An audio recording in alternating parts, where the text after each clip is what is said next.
Evangelho de Marcos, capítulo 16, versos 14 ao 18, diz assim: Finalmente apareceu Jesus aos 11, quando estavam à mesa, e censurou-lhes a incredulidade e dureza de coração, porque não deram crédito aos que o tinham visto já ressuscitado.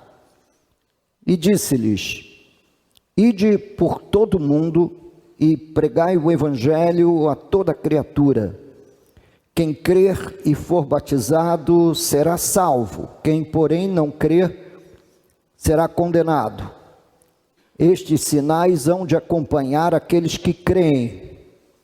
Em meu nome expelirão demônios, falarão novas línguas, pegarão em serpentes, e se alguma coisa mortífera beberem, não lhes fará mal.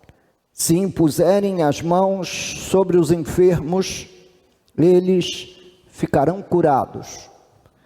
A esse espaço, a esse recorte bíblico do Evangelho de Marcos, a Sociedade Bíblica intitula como a ordem para a evangelização, e para mim é interessante, o título é interessante, mas os títulos que você vê acima desses recortes bíblicos dos capítulos, esses títulos não fazem parte do texto sagrado. Quer dizer, Marcos não foi intitulando, ou mesmo os escritores bíblicos foram intitulando cada um desses recortes. Esses recortes é um parecer que a Sociedade Bíblica dá ao texto, ou aquele espaço do texto, um parágrafo inteiro.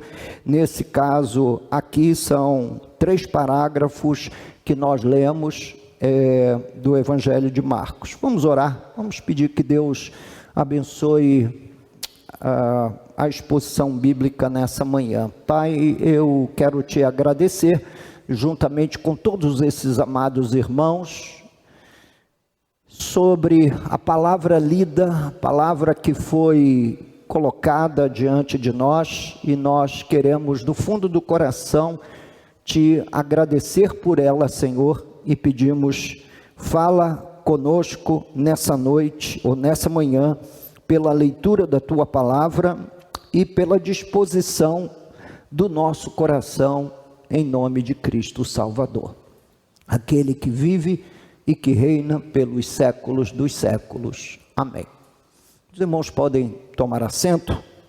Bem, pregar uma série de mensagens sobre o tema família é recorrente aqui na igreja. A gente vem fazendo isso já há muito tempo, abordando temas diferentes sobre a família e olhares distintos sobre a família ao longo da nossa trajetória de vida como igreja, como comunidade, como povo de Deus.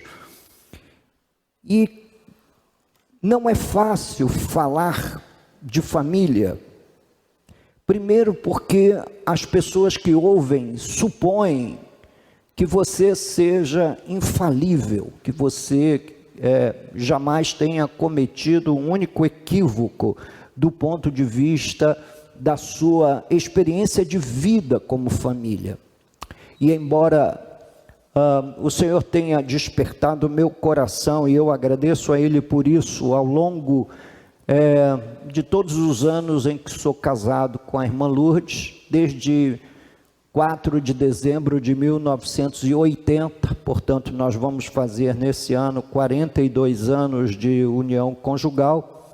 Eu venho dobrando os joelhos com ela, ora mais intensamente do que outros momentos, mas sempre orando, especialmente quando nossos filhos eram crianças e estavam no seio da nossa casa, do nosso lar, da nossa convivência, pedindo a Deus que Deus tivesse misericórdia de nós, pudesse nos ajudar na educação dos filhos, enquanto eles eram ainda criancinhas e precisavam de instrução, orientação, direção para tomarem a dianteira de suas vidas quando fossem adultos.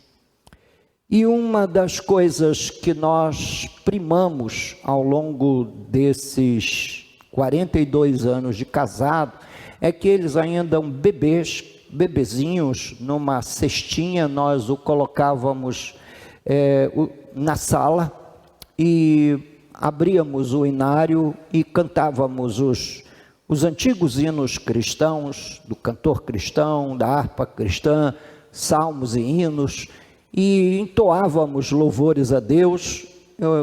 Ora também colocávamos música cristã de qualidade para que eles pudessem, desde muito criancinhas, ouvir a palavra de Deus e serem conduzidos, digamos, sob a liderança do Espírito ao conhecimento da fé. Esse ano nós temos elegido o assunto família centrada no Evangelho para conversar com os irmãos, para pregarmos aos irmãos e elencarmos pelo menos os 5 principais assuntos que envolvem o Evangelho. No primeiro domingo nós falamos sobre a obra central do Evangelho, que foi a obra redentora de Jesus Cristo na cruz do Calvário. Foi lá na cruz que Jesus pagou o preço pela nossa salvação e abriu caminho para que pecadores como eu e você pudéssemos gozar da eterna salvação que Ele nos deu. No segundo domingo nós falamos da mensagem central do Evangelho, que é a mensagem do perdão de Deus. Há perdão para nós, há uma graça divina anunciada por Jesus Cristo ao longo do seu ministério e nessa expressão de sacrifício dele na cruz do Calvário.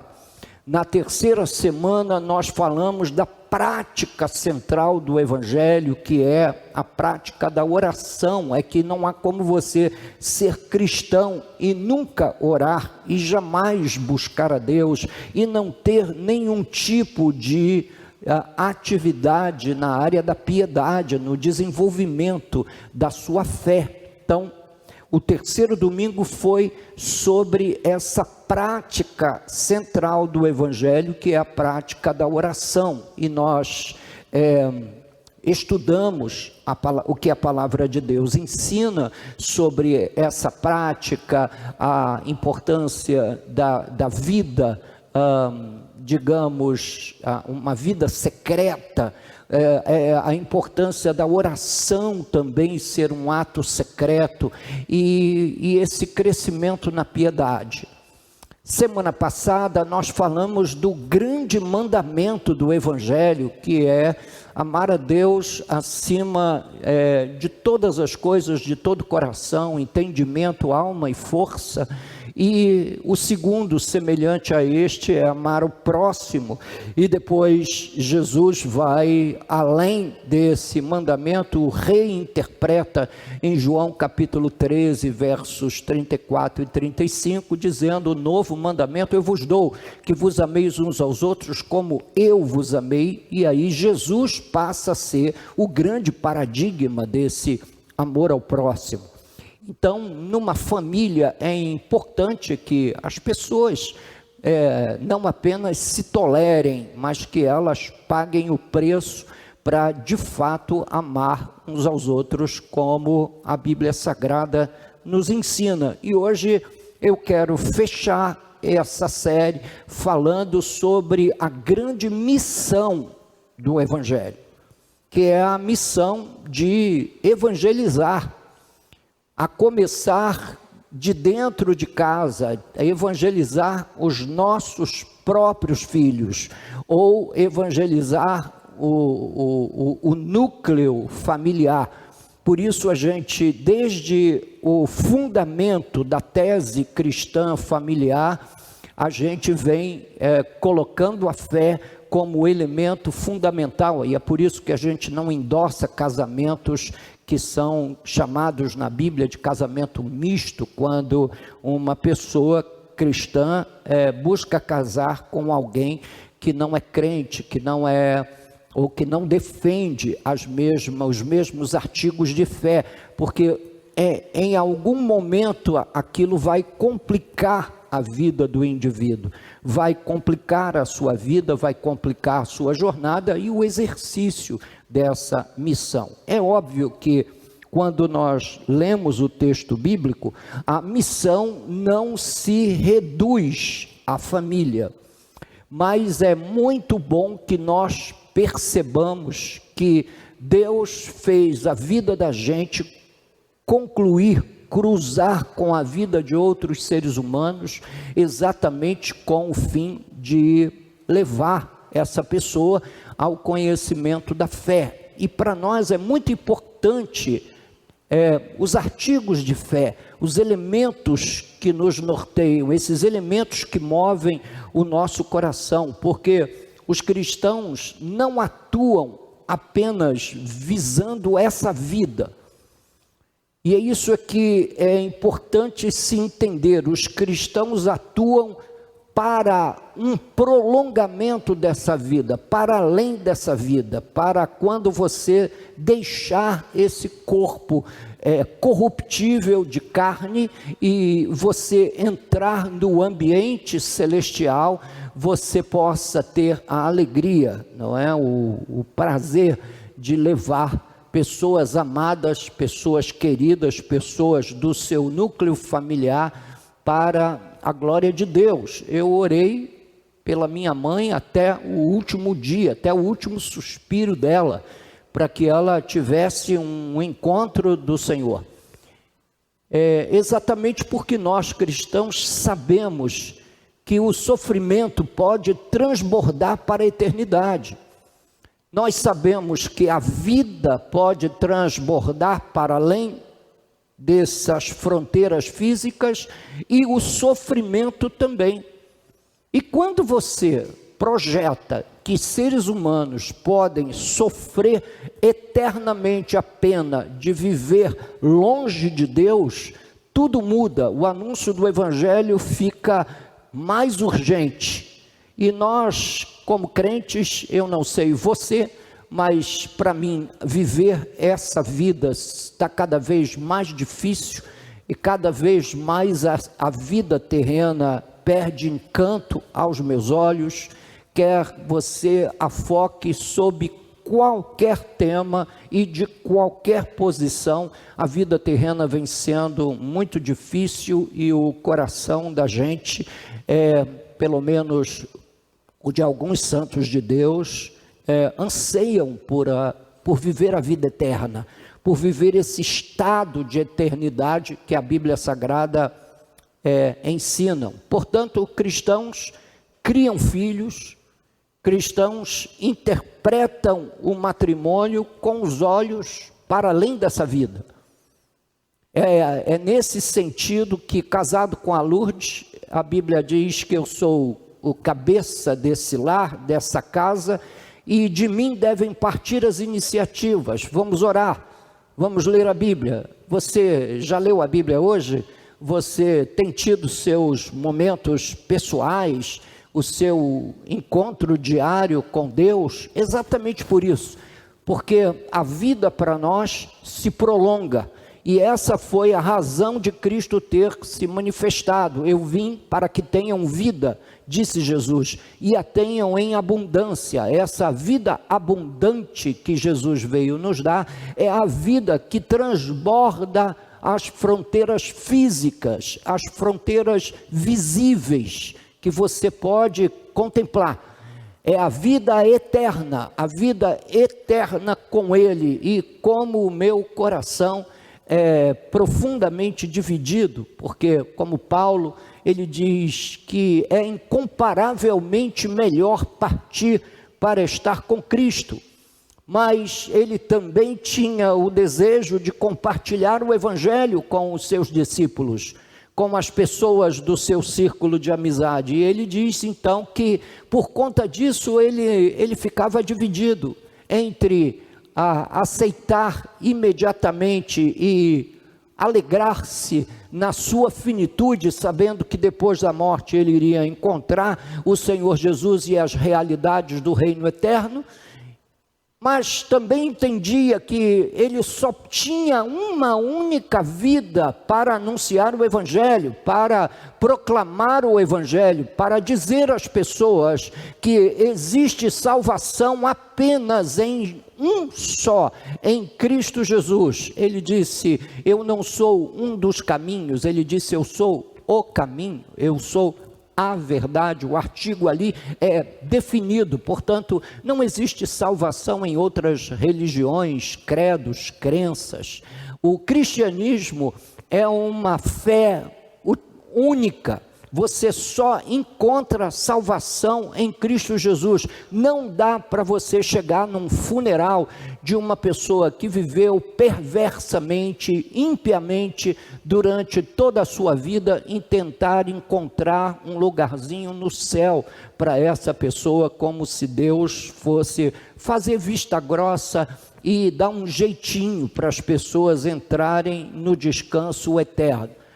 Quando a nossa perspectiva da vida ultrapassa esse limite biológico, esse limite da vida física, nós então queremos encontrar Deus e cresce em nós uma sede pelo seu Evangelho em tudo aquilo que fazemos. E família é apenas uma das coisas. Os seres humanos que estão debaixo do nosso teto são apenas alguns seres humanos, mas seria bom que nós começássemos a ganhar uma visão da missão a partir da família, a partir dos nossos filhos e do nosso cônjuge. Isso é de fundamentalíssima importância. É por isso que a Bíblia diz: portanto, quer comais, quer bebais, ou façais outra coisa qualquer, fazei tudo para a glória de Deus. Nós queremos glorificar a Deus, queremos exaltar a Deus, queremos que Deus esteja no seio da nossa atividade cotidiana. A gente quer que o Senhor faça parte da nossa vida, que Ele nos ajude a escrever célebres capítulos da vida, não é? Ao seu lado e sob a inspiração da sua palavra. Portanto, quando nós começamos a pensar desse modo, isso nos dá um senso de missão para com o cônjuge, para com os filhos e também para com os parentes. Nós queremos que eles também contemplem a vida eterna, gozem dessa esperança e vivam segundo a vontade de Deus. Sempre fez parte da nossa disciplina de oração em família, orar por esses outros, digamos, círculos da mesma família. Você tem a sua família nuclear, mas a sua família depois se estende para além de outros círculos. E dali para frente a gente sempre orou pedindo a Deus que salvasse nossos familiares, salvasse sogra, sogro, cunhado, cunhada, enfim, irmão, irmã, pedindo a Deus que o Senhor Deus fizesse verdadeiramente a sua obra através da família e pela nossa vida, fizesse uso da nossa vida, que a nossa vida fosse um impacto missionário na mente das pessoas que não serviam a Deus no círculo familiar. Portanto, cristãos de toda parte precisam compreender que a sua missão não é apenas a de sustentar materialmente a sua casa. Isso é importante, é óbvio, trazer o sustento contínuo para dentro da nossa casa, o pão de cada dia, isso é muito importante. Eu vejo irmãos extremamente preocupados em pagar as contas e colocar boa comida na mesa. Pastor, isso não é uma coisa importante? Sim, desde que isso não seja não leve ao sacrifício da outra composição da interpretação da vida, que é a composição eterna. Há uma realidade que descobriremos assim que nós fecharmos os olhos para este viver, e ela pode ser uma realidade surpreendentemente boa, ou pode ser uma realidade surpreendentemente ruim. E é por isso que a missão começa na família. A gente precisa se importar em que nossos filhos conheçam a Jesus. Mas no cotidiano, a mim me parece que a gente vai vivendo os dias, e inclusive como cristãos, e aqui cabe apenas uma observação de um pregador da palavra de Deus, de um pastor de uma igreja local. A gente vai vivendo a vida e parece que as coisas vão caindo num certo hábito, numa certa rotina, e a gente não contempla o fato de que nossos filhos precisam de Jesus e que também o nosso cônjuge precisa de estímulo para servir a Jesus no Espírito. Uma vez que a gente vive num mundo extremamente pressionante e que a gente tem contra nós pelo menos 3 importantes inimigos mencionados na Bíblia: a carne, o mundo com todos os seus pensamentos, a sua cosmovisão que tenta a todo tempo cancelar a fé do nosso coração, e o diabo e seus anjos, que a Bíblia diz que a nossa batalha, a nossa luta não é contra a carne nem contra o sangue, mas a gente está lutando contra todos esses elementos imateriais, contra os quais nós precisamos entender que estamos em luta, que estamos em batalha, e a nossa missão não é outra. A missão do crente, isso já foi tema de muitas conferências, tentando definir a missão para além da proclamação do Evangelho. Mas a nossa verdadeira missão, a minha, a sua missão, é falar de Jesus, é comunicar às pessoas mais próximas a nós que só Jesus Cristo salva e que não há salvação em nenhum outro senão em Jesus. A Bíblia chega a definir tão claramente isso em Lucas capítulo 16 e versículo 13, nas seguintes palavras: ninguém pode servir a 2 senhores, porque ou há de aborrecer-se de um e amar ao outro, ou se devotará a um e desprezará ao outro. Há um antagonismo no contexto do senhorio, da liderança da espiritual das nossas vidas. E ele termina o texto dizendo: não podeis servir a Deus e às riquezas. Em outras palavras, ou você é controlado pela terra, ou você é controlado pelo céu. Ou as coisas deste mundo tomam lugar principal na sua vida e no seu coração, ou as coisas de Deus se agigantam aos seus olhos e se tornam o principal elemento, o carro-chefe da sua vida. Mas nem a terra e nem o céu querem uma influência dominical sobre a vida da gente. A ideia é que a gente seja absorvido pelo céu, principalmente todos os momentos de nossa vida, que Deus esteja governando a nossa vida. Sim, a gente tem que trabalhar, a gente tem que, de alguma forma, fazer a vida funcionar, e é isso que a gente faz, é isso que você faz. Você vai lá, você tenta ganhar a sua vida honestamente, traz o produto do seu sustento para dentro da sua casa, mas é importante ter avivado no coração que a grande missão que Deus te outorgou, que Deus me outorgou, que Deus outorgou a todos nós, é a missão da proclamação do Evangelho, de que só há salvação em apenas um, que é Jesus. O grande problema, causado pelo pecado está no campo do domínio, do senhorio. O pecado não quer apenas tomar as nossas vidas, digamos que de uma forma lateral. O pecado quer domínio absoluto, o mundo quer domínio absoluto.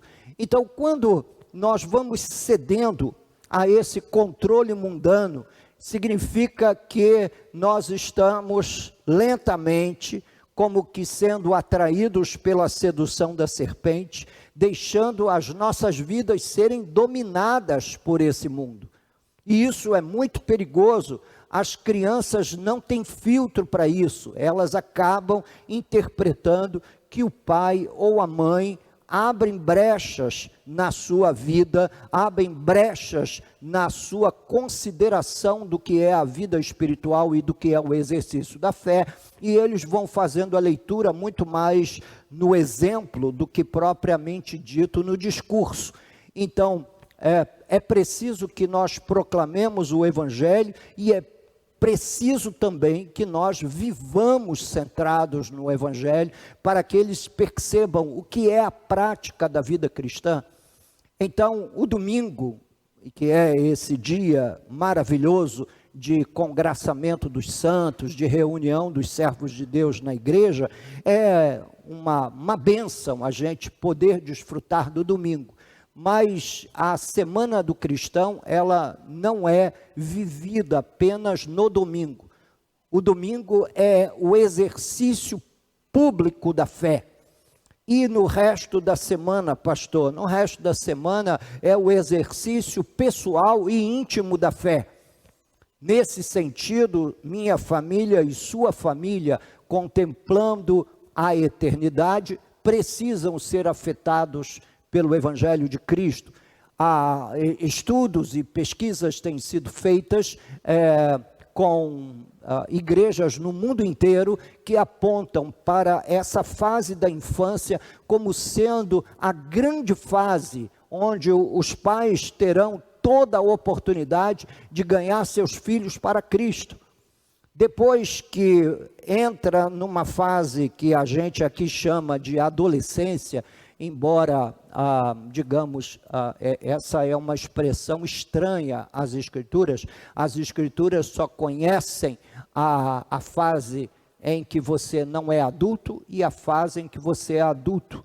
Então, quando Deus decidiu matar toda aquela geração no deserto, a geração de 20 anos para cima, Deus poupou a geração mais jovem, e a geração mais jovem era de 20 anos para baixo. Então, se você tem 20 anos para baixo, você é simplesmente tratado na Bíblia como moço, como moça e como criança quando está na primeira infância, naquela infância que a gente sabe que é uma criança.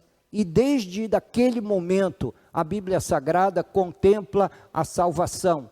A Bíblia diz que é do peito de pequeninos e criança de peito que Deus suscita o perfeito louvor.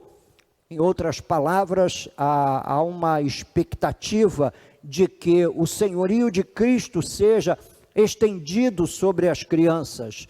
Os grandes avivamentos a respeito dos quais eu falava com os irmãos no expediente da igreja, esses grandes avivamentos também contemplam a salvação de crianças vindo ao encontro de Jesus, crianças tendo uma vida de oração, buscando a presença de Deus, buscando a graça de Deus, buscando o Senhor Deus Todo-Poderoso. Então nós não podemos nos esquecer da nossa missão dentro da família. E que coisa maravilhosa é quando a família entende a missão.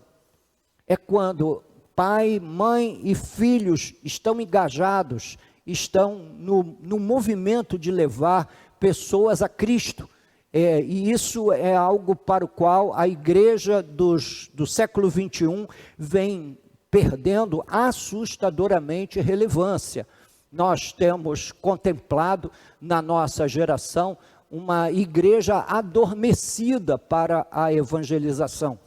tanto a evangelização interna, a evangelização do lar, a evangelização dos filhos, quanto a evangelização dos que estão fora do lar, quanto aqueles amigos, parentes e pessoas queridas. Mas quando Deus é o nosso Senhor, nós passamos a estar sob o domínio de Cristo.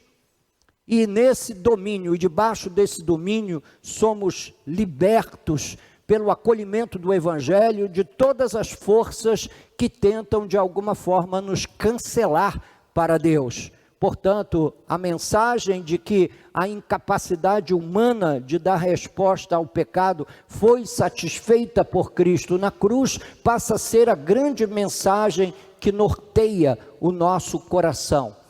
Portanto, Jesus transformou o anúncio da mensagem do Evangelho na missão central do Evangelho.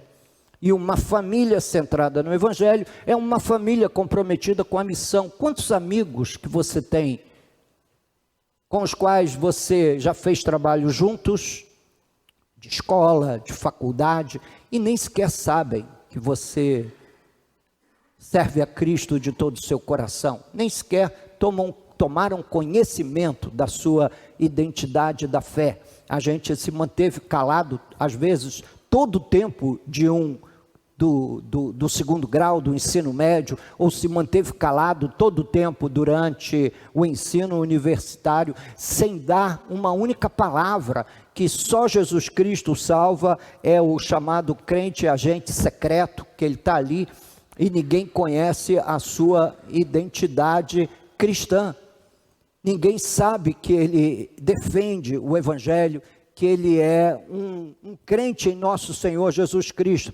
Observe essa palavra do apóstolo Pedro, que está lá, quando ele e João foram presos, estão diante do Sinédrio, e eles precisam dar testemunho de Jesus, e ele diz, e não há salvação em nenhum outro. Você crê nisso? Que não há salvação em nenhum outro, porque abaixo do céu não existe nenhum outro nome dado entre os homens, pelo qual importa que sejamos salvos. E é fundamentado nessa declaração que nós dizemos aos irmãos, que não há salvação fora de Jesus. Não basta ter uma aparência de humildade e de piedade, essa aparência não salva. Não basta você ter uma religião e ser uma pessoa, entre aspas, de bem, isso não salva. Só há salvação em Jesus Cristo. E eu, apenas para ajudar os irmãos no estudo do texto, a palavra salvação, que é traduzida aqui como salvação, ela é a palavra sotéria, do verbo soter, que significa salvar. Sotéria é o substantivo, a salvação, o livramento, a preservação, a segurança.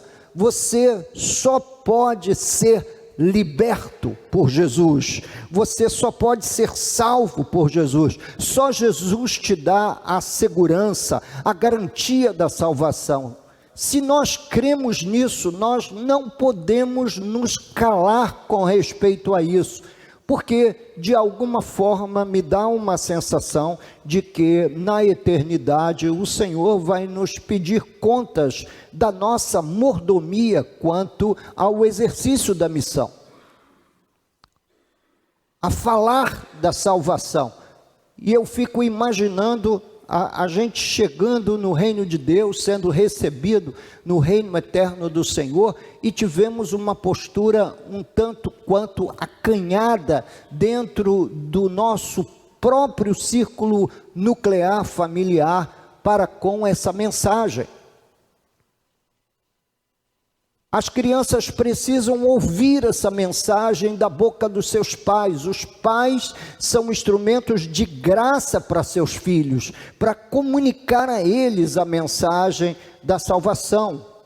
Uma família centrada no Evangelho, ela tem como missão espalhar a mensagem de que só Jesus Cristo salva. Não existe nenhum outro nome dado entre os homens pelo qual importa que sejamos salvos, diz a palavra de Deus lá em Atos capítulo 4, versículo 12. O grande papel, a grande missão nossa como pai e mãe está no interior da nossa casa. O livramento de que crianças, adolescentes e jovens precisam é proporcionado somente pelo Evangelho de Cristo. Não basta educá-los sobre o que eles não devem fazer. Pregar o Evangelho não é pregar uma série de regulamentos morais e éticos. Os regulamentos éticos e morais que regem o Evangelho estão no bojo, mas é preciso que eles compreendam que só podem ser salvos em Jesus Cristo. Portanto, os nossos filhos, eles não precisam de um melhor serviço religioso. A igreja tenta, escutem bem os irmãos, pela enésima vez, a igreja tenta fazer o seu melhor nesse papel. Eu tento servir como um pregador e orientador no campo da família, embora eu não tenha nenhuma formação no campo da terapia, mas eu aconselho, eu oriento. Eu tento fazer o meu papel como pastor, ensinando a palavra de Deus. Mas não é desses serviços que os nossos filhos verdadeiramente precisam. Eles precisam do Evangelho, e eles precisam do Evangelho sendo instrumentalizado, vivido e praticado à luz dos seus olhos no dia a dia do convívio familiar. Os nossos filhos não podem ter um testemunho público nosso diferente do que eles veem no dia a dia. O apóstolo Paulo, falando do Evangelho em Romanos 1,16, ele disse: pois não me envergonho do Evangelho, porque é o poder de Deus para a salvação. O que é o poder de Deus para a salvação? A escola bíblica dominical? Não, a escola bíblica dominical é uma ferramenta que nós fazemos uso para expor o Evangelho às crianças e dar a eles também uma dimensão de culto aos domingos, uma vez que nós interpretamos o domingo como sendo um dia separado para essa adoração pública dentro do espectro da fé cristã desde os dias dos apóstolos. Isso não é uma invenção do pastor, isso é desde os dias apostólicos. No primeiro dia da semana, a igreja estava lá reunida. Mas o poder para a salvação de seus filhos não é a escola bíblica dominical, não é a historinha que a professora canta, não é o desenho que o seu filhinho ou a sua filhinha vai passar colorindo durante o tempo que estiver lhe dando uma certa folga para você ficar aqui ouvindo a palavra de Deus. Não, o que salva é o Evangelho. O Evangelho vai salvar, o Evangelho vai trabalhar na salvação dos seus filhos, não o serviço religioso.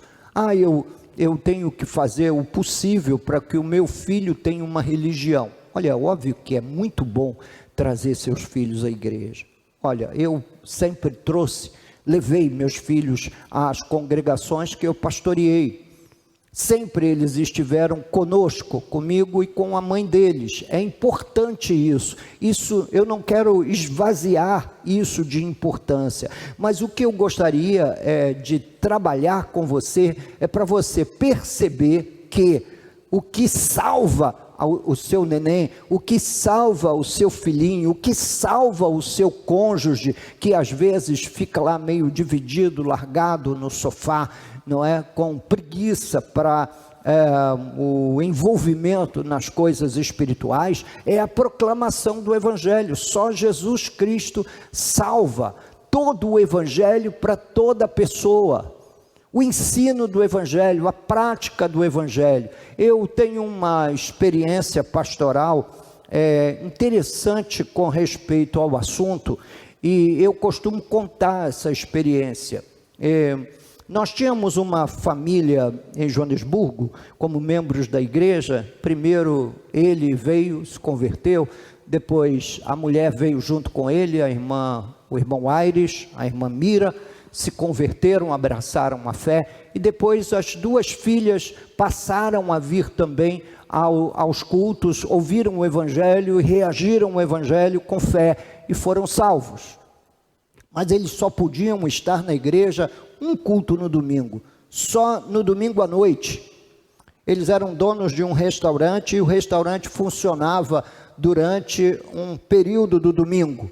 Então eles lavavam tudo, lavavam panela, prato, deixavam a cozinha toda arrumada e vinham direto do trabalho para o culto. E aquilo estava me incomodando. E eu disse para ele: irmão, eu preciso conversar com o senhor, preciso conversar com a senhora, preciso conversar com as filhas. Tem algum dia que aqui no restaurante as coisas estão mais calmas? E disse: tem sim, pastor, é na quinta-feira, mais calma aqui. Então eu vou me encontrar com o irmão à quinta-feira, às 3 horas da tarde. Eu venho aqui, vou lhe fazer uma visita, fazer algumas perguntas, checar o seu pulso espiritual, para saber como é que o irmão está reagindo aí à vida comunitária, e vamos conversar. Vamos abrir a Bíblia e vamos conversar.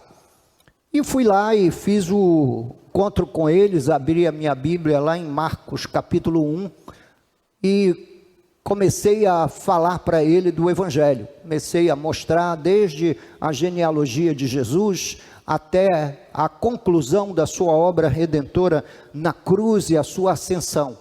Amigos dele iam aparecendo durante esse encontro e ia perguntando: o que está acontecendo aqui? Eu disse: não, meu pastor vem aqui para me trazer alguma instrução e ele vem e acaba nos ensinando a Bíblia. E a pessoa disse: eu posso vir também? Pode, acho que pode. Se você quiser, vou perguntar a ele. Falei: então, se quiser vir, pode vir. E aquele grupo, só de nós abrirmos a Bíblia no Evangelho e proclamar o Evangelho, 23 pessoas aceitaram a Jesus Cristo, simplesmente com a leitura e a exposição do Evangelho. 23 pessoas. Nós às vezes subestimamos o poder do Evangelho. Nós subestimamos esse poder que a Bíblia diz que é o poder de Deus para a salvação. Seus filhos poderiam ter acessado a fé apenas com a leitura bíblica da palavra de Deus, a leitura do Evangelho. Olha o que diz a palavra, olha o que diz esse versículo, aquele versículo, a leitura pública das Escrituras, que inclusive o apóstolo Paulo ensina a Timóteo que seja feita na igreja. É por isso que a gente abriu o culto hoje com uma leitura pública das Escrituras, Isaías capítulo 40, versículos de 12 a 31, para fazer o que, pastor? Para ler as Escrituras. Há um poder na leitura pública das Escrituras. Nós lidamos, o Evangelho é literalmente um antídoto poderoso contra o veneno da serpente. O Evangelho quebra as correntes da maldade, cancela a força do sofrimento natural, liberta das consequências danosas da perdição eterna, da danação eterna. Daí a ordem de proclamação do Evangelho. Não significa que você terá de ser um teólogo, você só terá de ler o Evangelho e interpretar um texto que talvez nossos alunos aí de 2º grau, quando tem de interpretar textos na prova do Enem, tem um texto muito mais complicado e difícil para ler e compreender. As palavras de Jesus não são incompreensíveis. Há uma clareza na comunicação do Evangelho para que nós possamos acolher e entender. Essa proclamação do Evangelho que nós lemos hoje na abertura do sermão, lá em Marcos capítulo 16, a partir do verso 14, mas o verso 15, eu quero apenas pensar para colocá-lo aqui para os irmãos. Ele disse: ide por quanto? Por todo o mundo, e pregai o evangelho a toda criatura. Como ir a todo mundo? De boca em boca, de um a um, falando para um, que fala para o outro, que fala para o outro, e que fala para sabe-se lá quantas pessoas. Quem pregou o evangelho para Billy Graham não saberia estimar para quantas pessoas aquele homem pregaria o evangelho ao longo da sua vida. Esse verbo pregar, que está aqui salientado em letras vermelhas, é o verbo querusso, que significa ser um arauto, ser um oficial do reino de Deus, proclamando as notícias que o seu rei mandou que ele proclamasse. O arauto era exatamente quando você vê em filmes da Idade Média, e você vê aqueles homens chegando no meio do povoado, e tocando uma trombeta, e dizendo o que o artigo que o rei, a ordem que o rei havia baixado no reino, e depois prega a ordem lá na algum lugar público para ser lido pelos que sabiam ler. É o verbo querusso, é exatamente essa a nossa função, é a função de um arauto, de um proclamador. O resultado dessa proclamação não está debaixo do nosso controle, porque Deus salva as pessoas por graça. Ninguém pode vir a mim, disse Jesus, se o Pai não o trouxer. Então nós sabemos que é a mão do Pai que conduz a pessoa a Jesus, mas o veículo que vai trazer esse impacto na vida das pessoas, a missão para a qual eu e você fomos chamados para fazer a partir da nossa casa, é a missão de proclamar, de ser um arauto, de ser um notificador, de alguém que está ali passando as notícias do rei para os seus súditos. Cada um de nós deveria ser esse arauto. Precisamos parar de ver a igreja como uma prestadora de serviço e nos tornarmos pais proclamadores, enxergando o nosso ministério bem diante dos nossos olhos todos os dias que nós acordamos e vemos aqueles toquinhos caminhando pela praça em cima de seus pés. Nós somos esses arautos de Deus. Arauto é esse divulgador das notícias do rei ao redor do seu reino. As escrituras dizem que há poder nessas notícias. Divulgue-as, proclame-as, faça-as conhecidas. É a suprema missão da família e na família. Proclamar o evangelho. Como crente, não existe outra missão senão a missão de proclamar o evangelho.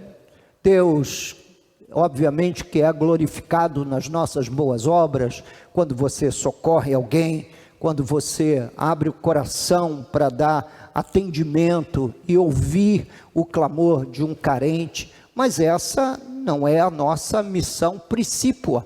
A nossa missão principal é a missão de proclamar aos homens que só há salvação em Jesus Cristo, que não há salvação em nenhum outro. Chame sua família para um tempo de leitura bíblica e confie que há poder nessa leitura pública das Escrituras. Reúna seus filhos. Ah, pastor, eles não querem ir à igreja, não têm vontade de ir para a igreja. Sim, mas você está na sua casa, convide para ouvir a leitura da palavra de Deus, leia em voz alta. Entendeu o que a palavra de Deus ensina? Interprete aos ouvidos das crianças. As crianças estão vivendo uma vida dependendo exclusivamente dos serviços prestados pela igreja. Em nenhum momento da história a igreja serviu tanto quanto nesse tempo. Em outros tempos não havia escola dominical. Escola dominical é algo que nasceu no século XX e nasceu para ser uma escola mesmo, para ensinar crianças analfabetas e órfãs na Inglaterra a lerem e a escreverem. Portanto, ela ter se derivado para um centro de proclamação da palavra de Deus foi algo que aconteceu ao longo da história. Então, muitas das vezes os pais querem confiar cegamente a prestação de serviço. Por quê? Porque é assim no mundo também. Procura uma boa escola, uma escola que o seu dinheiro possa pagar, e colocam lá o seu filho, terceirizam o ensino, para que a criança possa ser ensinada ali pelo professor, por alguém que às vezes tem uma cosmovisão, uma ideia do reino totalmente diversa de nós, e a gente acredita que é também hoje o papel da igreja fazer isso. Até os shopping centers estão prestando serviço às crianças, tem lá uma área que eles chamam de play, onde você pode pagar por 1 ou 2 horas para a criança ficar lá sem te encher a paciência ao longo da sua caminhada no shopping, para você comprar nas lojas. Você veja como é que a nossa geração está ficando dependente de serviços. E o pior não é isso, o pior é que uma exigência no coração de muita gente para que a gente ofereça um serviço profissional. Isso fez com que o John Piper, lá nos Estados Unidos, visse esse movimento, essa tendência das pessoas no século 21, e ele escreve um belíssimo livro dirigido aos pastores. Irmãos, não somos profissionais, porque a igreja se profissionalizou terrivelmente, tremendamente. Então, a música às vezes é tocada por músicos profissionais, eles vêm às vezes das noitadas, de terem tocado nos bares, restaurantes, clubes, direto para a igreja, para poder tocar na igreja. Isso é bonito, mas é isso que acontece, porque a igreja quer ter músicos profissionais, depois querem também um profissionalismo dentro do contexto do exercício pastoral. Então o pastor não é somente precisa ser um homem piedoso que interprete o evangelho para a gente, mas ele precisa ter formações técnicas, e ele não basta ser um pregador, ele também tem que ser construtor, contador, administrador, ele tem que operar em todas as áreas da igreja, porque é a expectativa hoje dos crentes que as coisas sejam assim. Com isso a igreja vai perdendo a sua pujança espiritual, e as famílias vão descansando na ideia de que eles não precisam comunicar o evangelho aos filhos. Então, arauto, voltando ao verbo lá, ao verbo querusso, não é?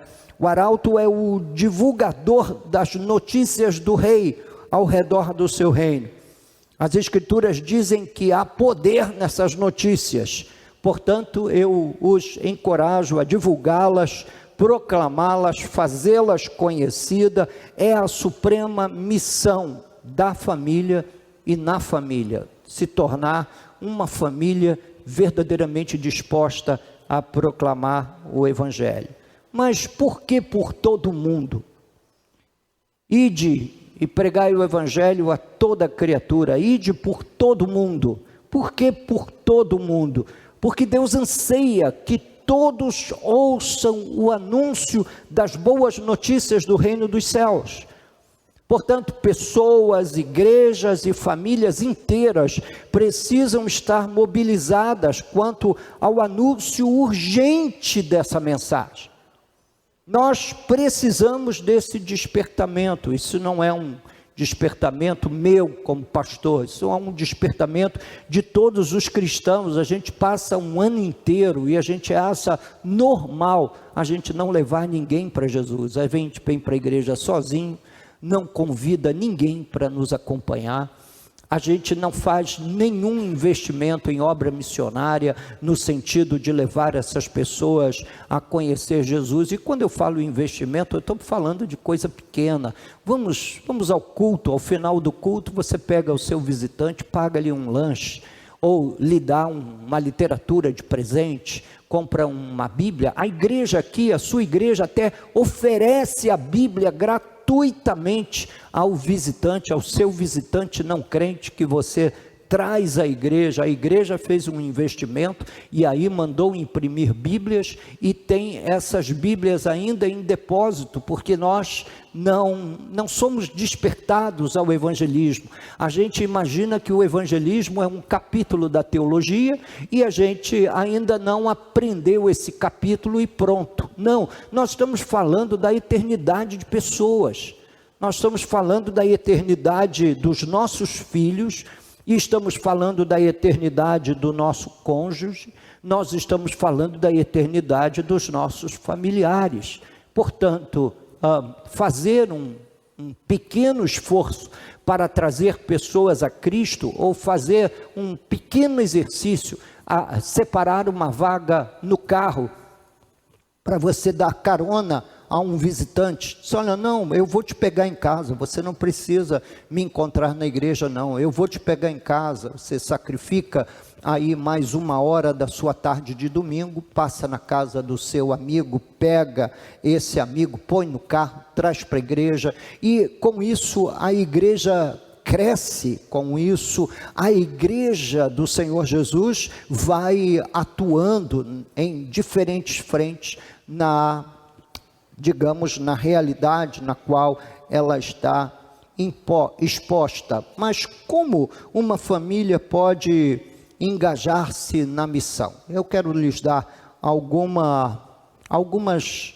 importantes luzes nisso. Por exemplo, eu destaco aqui pelo menos 4 importantes pontos, apenas para sua elucidação. Primeiro, a proclamação cotidiana aos membros da família. Lá em casa, as crianças cresceram lendo um capítulo da Bíblia por dia. Durante um tempo, líamos Provérbios, depois a gente, que já estava o livro de Provérbios lido por 2, 3, 4 meses, às vezes, a gente ia para um evangelho, ou a gente ia para salmos saltados, um salmo hoje, outro salmo amanhã, mas nunca a palavra de Deus deixou de ser lida, proclamada cotidianamente aos pequenos, quando eles eram pequeninos. Hoje já são adultos, já são senhores de suas vidas, já pagam seus próprios boletos. Então, aí agora é com eles. Já são adultos, agora eles têm que fazer isso com os filhos deles. E eu muitas vezes oro para que Deus desperte os meus filhos para comunicar aos meus netos a palavra de Deus, para ler a palavra, proclame, leia, explique a palavra de Deus. Você é o adulto.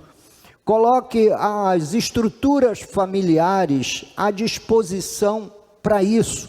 O que é isso? Você tem uma casa, você vai fazer um aniversário, transforme esse aniversário num ato de culto público de proclamação do Evangelho. Irmãos da igreja podem acompanhá-lo nessa trajetória, e você, ao invés de fazer um cachorro quente aí para 15 crianças, contemple colocar aí mais 5 ou 6 adultos, coloca mais molho de cachorro quente lá. Não estou falando de você comprar mais salsicha, não. Faz cachorro quente com as salsichas todas cortadinhas, serve pão com molho, ou então alguma coisa que você possa fazer uma relação com os seus vizinhos. Eu fiquei muito chocado com o meu último pastorado em Joanesburgo, muito chocado que os irmãos eram extremamente generosos. A igreja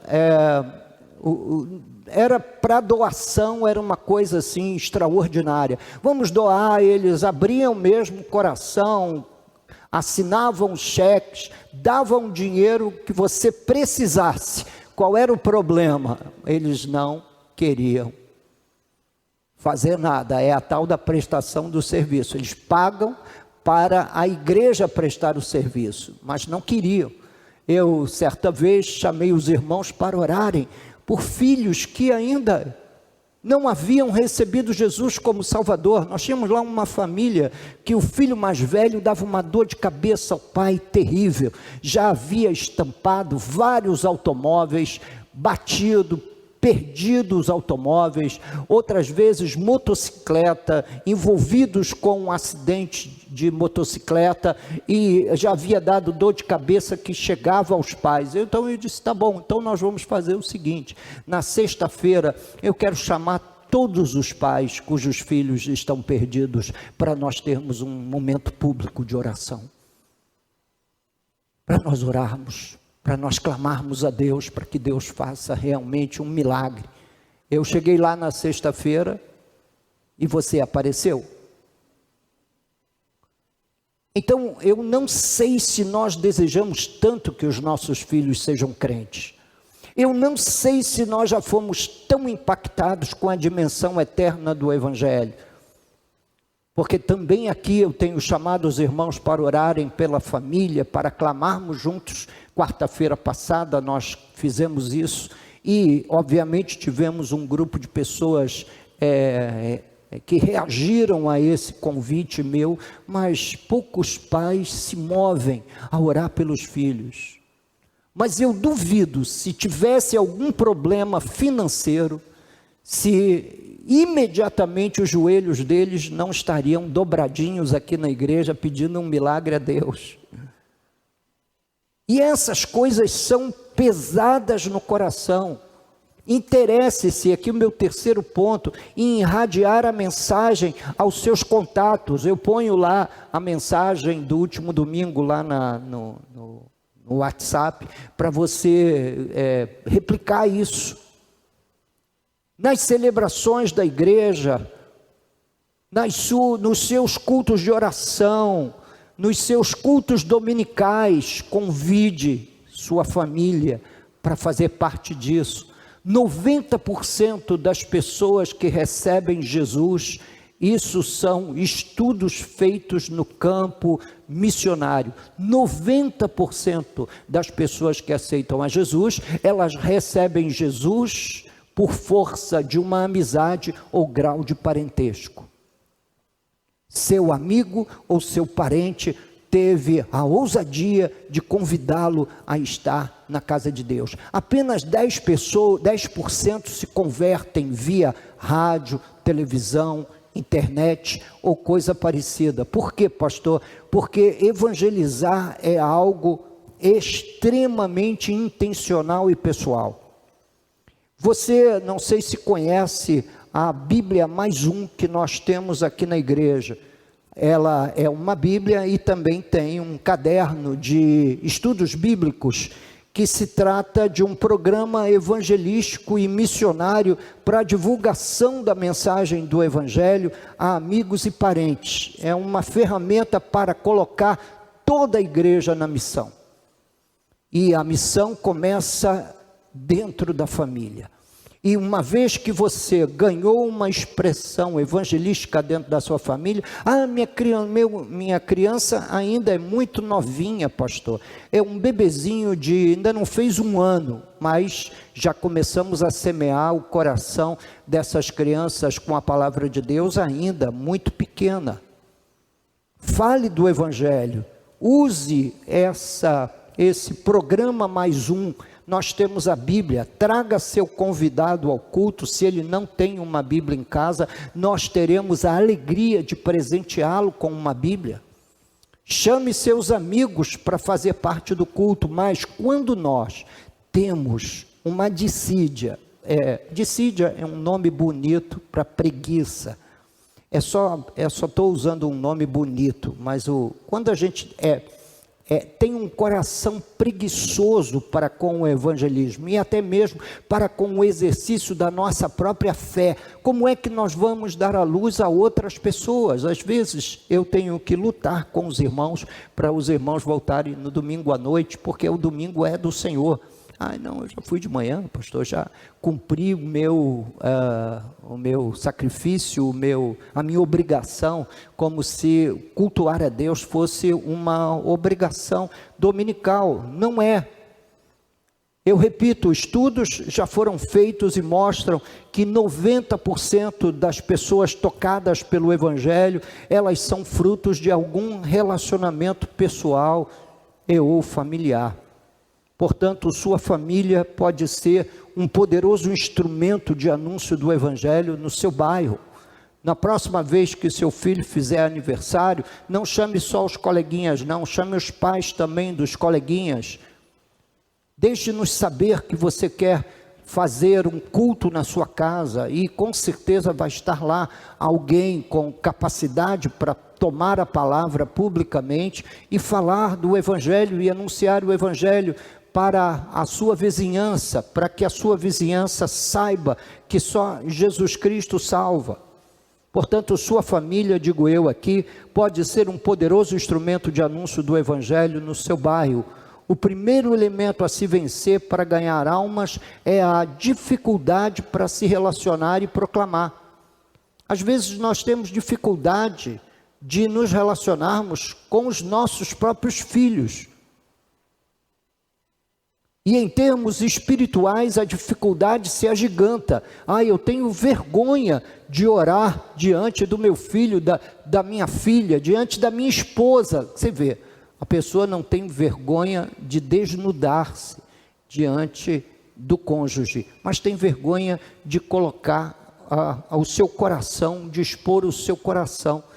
Ore, fale, proclame, leia a Bíblia. É tempo de nós proclamarmos, ganharmos almas para Cristo. Não delegue isso à igreja ou ao pastor, porque o pastor, coitado, às vezes tem que, além de todas as atribuições pastorais, ainda se preocupar com esse drama no âmbito da fé que a igreja vive. A Bíblia está cheia de exemplos nesse contexto, de gente abrindo casa e recebendo Jesus dentro da casa para proclamar o Evangelho. Tinha uma casa em Betânia que Jesus sempre parava e se hospedava, que era a casa de Lázaro, com as suas duas irmãs, Maria e Marta. Então toda aquela família foi salva, Jesus transformou aquele lar. Nós encontramos o famoso exemplo de Mateus, que eu vou apenas citar para ganhar tempo, para não ultrapassar demais o tempo da mensagem, mais 5 minutos eu termino. Quando todo o contato de Jesus com os publicanos foram feitos a partir de Mateus, que usou a sua própria casa para a proclamação do Evangelho. Ele chamou seus amigos publicanos, coletores de impostos, que eram muitas das vezes rotulados e deixados de lado, amaldiçoados pelos fariseus, pelo movimento da religião de então.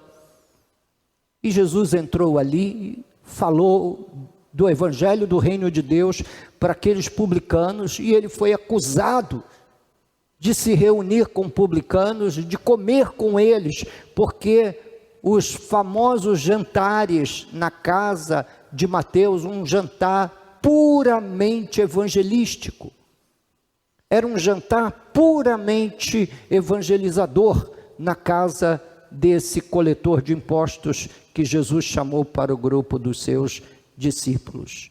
Os encontros foram tão bem sucedidos na casa de Mateus, que a igreja usou as casas como estratégia para se reunirem e ganharem outros para Cristo. Faça da sua casa uma plataforma de anúncio do Evangelho. No passado, quando nós anunciávamos culto no lar, aqui na igreja e em outras igrejas, em outros lugares, as agendas ficavam repletas. Eu fazia o chamado Natal com Cristo, que era na casa de pessoas no mês de dezembro, e eu me dividia com o pastor André. Eu ia para um lado visitar umas casas, ele ia para outra, e naquele mês de dezembro, mais de 40 cultos eram feitos. Foi um momento mais glorioso, evangelisticamente falando, da igreja. quando as pessoas abriam seus lares, suas casas, colocavam à disposição do reino de Deus e da proclamação do Evangelho as suas casas e aproveitavam seus aniversários e festas e celebrações. Vamos fazer um churrasco. Tudo bem, faça o churrasco. Peça para que alguém chegue um pouquinho depois do almoço, depois que você já tiver servido o seu churrasco e tiverem todos lá fazendo a digestão, a gente chega lá e fala de Jesus para todo mundo, fala do Evangelho para todo mundo, anuncia Jesus para todo mundo, porque o tempo está se esgotando.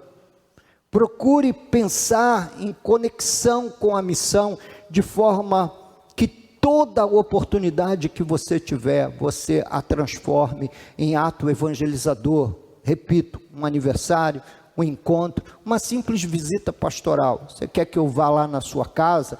Tudo bem, eu já estou querendo recuperar essa agenda pastoral. Também vou aqui reunindo forças. A cada semana Deus está acrescentando a mim energia, força, coragem, entusiasmo, para seguir com o meu ministério pastoral. Chame seus vizinhos. Pastor, vem aqui tomar um café. Chame seus vizinhos. Eu fazia isso em Joanesburgo. Disse, olha, chame um amigo para tomar um café com você, e lá eu estarei para falar do amor de Deus, do Evangelho de Jesus. Quantas pessoas não foram ganhas assim, nesse ato, digamos, intencional de levar pessoas a Jesus. Aos domingos, por favor, não venha para a igreja com carro vazio, não. Reserve uma vaga para um visitante. Invista nisso. Reserve uns trocados para dar um livro de presente para um amigo. Surpreendê-lo com alguma literatura. Pagar-lhe um lanche na cantina do domingo à noite. Quanto custa um lanche na cantina? R$10? R$8? Às vezes nem isso. Ore permanentemente pela salvação de alguém. Tenha uma mente missionária, um coração missionário. Às vezes eu vejo tantas vezes as pessoas lutarem para terem postura pública, visibilidade pública na igreja. Mas do ponto de vista da evangelização, que é a grande missão que a igreja recebeu, ele é fraco. Ele imagina que tudo acontece nesse período do culto, quando não. Tudo está acontecendo no reino de Deus, gente. E a gente precisa ter uma cabeça mais aberta para isso. Meu penúltimo slide. Se nós tivéssemos uma mente missionária e nos tornássemos servos reais do Senhor da missão, conviveríamos com menos problemas pessoais. Seja um agente da missão de Cristo. E por que nós conviveríamos com menos problemas pessoais?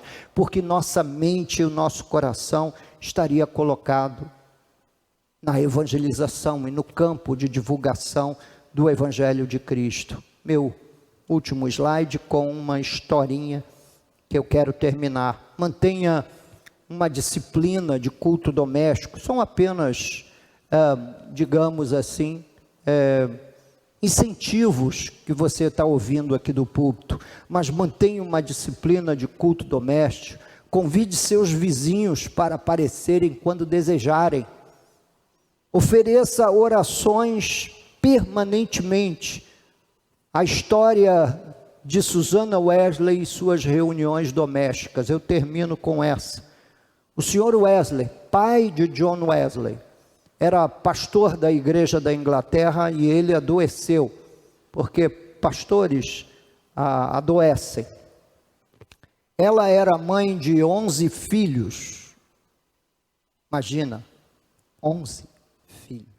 Eu, às vezes, quando leio a história de Susana Wesley, eu fico chocado como ela conseguia todo aquele desempenho com 11 filhos. Haviam regras dentro de casa. Como o pai era pastor, eles não podiam fazer barulho. Imagina como calar 11 crianças, 11 filhos. Quando eles choravam, Susana Wesley exigia que eles chorassem em voz baixa. Ela ensinou todos os filhos a lerem e a escreverem a partir das Escrituras. E quando o marido, pastor, ficou enfermo, ela abriu um culto doméstico da sua casa para toda a membresia da igreja, e a sua casa estava cheia de gente todo dia. Todo dia. Esse exemplo de Susana Wesley toca meu coração. Ela foi mãe de dois meninos que fizeram parte dos grandes avivamentos do século XVIII na Inglaterra. E talvez lhe falte a informação que a França estava de joelhos diante do iluminismo, e uma revolução estava acontecendo na França, na altura, a conhecida Revolução Francesa, e a guilhotina funcionava permanentemente, guilhotinando primeiro a família do rei, o rei na sua expressão, digamos, máxima ali da autoridade na cidade. Enquanto isso, um grande avivamento acontecia na Inglaterra. E quem eram os personagens centrais? Os filhos dessa mulher. Então, quando a gente combina família e missão, meus irmãos, isso é uma combinação explosiva. Combine família e missão. Pense sempre do ponto de vista missionário, sempre do ponto de vista de que pessoas podem conhecer o Evangelho. Você tem um quintal grande, abra de vez em quando, faça um culto, organize um culto. Os crentes vão lá, vão cantar, vão louvar a Deus, vão orar e vão pregar a palavra de Deus para muitos dos seus familiares, sobrinhos que ainda não receberam Jesus como seu Salvador, seus filhos que ainda não receberam a Cristo, pessoas do círculo familiar e da vizinhança que ainda não receberam Jesus. Vamos orar. Vamos ficar de pé. Eu quero convidá-los a não somente fazer uma oração final aqui, não. Eu quero convidá-los a que você reaja a essa exposição nessa manhã da missão central do Evangelho, que é a proclamação da mensagem da salvação a todos os perdidos. E de que maneira você vai reagir? Senhor, eu quero falar mais do Evangelho para as minhas crianças, eu quero ficar alerta agora, a partir de então abrir oportunidade para que meus vizinhos possam conhecer as Escrituras, meus amigos possam conhecer a palavra de Deus. Amado Pai, Senhor, o Senhor nos conhece, me conhece, conhece a todos os irmãos que estão aqui. Ó Deus, diante da enorme missão que nós temos de proclamar o Evangelho, podemos, ó Deus e Pai, o fazer do púlpito da igreja, podemos fazê-lo, ó Deus, simplesmente no contato com as pessoas nos corredores da igreja, mas nós queremos reagir, ó Deus e Pai, ao fato de que nossa família precisa ser um núcleo de proclamação do Evangelho. Senhor, transforma homens e mulheres nesse lugar como proclamadores de Tua Santa Palavra. Abre-nos oportunidade, ó Deus, que o Senhor vença a relutância dos corações para que a gente possa proclamar que só Jesus Cristo salva. E que em nome de nosso Senhor e Salvador Jesus Cristo haja, ó Deus, uma reação quase que em cadeia aqui na igreja, de maneira que casais, pais de crianças, pais de adolescentes, pais de jovens, possam, Senhor meu Deus e meu Pai, ganhar nesse despertamento dominical uma força extra para comunicar o Evangelho à sua geração. Ó Deus, em nome de Jesus, que o Senhor possa transformar simples lares, homens e mulheres simples, em ganhadores de almas, em proclamadores da palavra, pescadores de homens. Ó Deus, de maneira que a igreja avance na missão, ó Deus, de pregar o Evangelho a toda criatura. Senhor, abre-nos portas para pregar o Evangelho nessa geração, enquanto vivermos, enquanto tivermos fôlego de vida, porque chegará a hora em que nós não poderemos fazer mais nada. Concede-nos essa graça, nós te pedimos. Pedimos-te também perdão por conviver às vezes debaixo desse egoísmo espiritual, onde nós, ó Deus, queremos viver todos os benefícios da fé, mas não queremos compartilhar com ninguém. Concede-nos graça para vencermos isso, ó Deus, e quem sabe a partir dessa noite, nós já termos resultados, ó Deus, do sermão pregado, da proclamação da Tua palavra feita aqui de manhã. Leva-nos para uma tarde, Senhor meu Deus e meu Pai, de descanso e também de renovação de forças, para que logo mais a gente esteja aqui e glorifique o Teu santo nome nesse lugar. É a oração que eu te faço em nome de Jesus Cristo. Amém. E amém.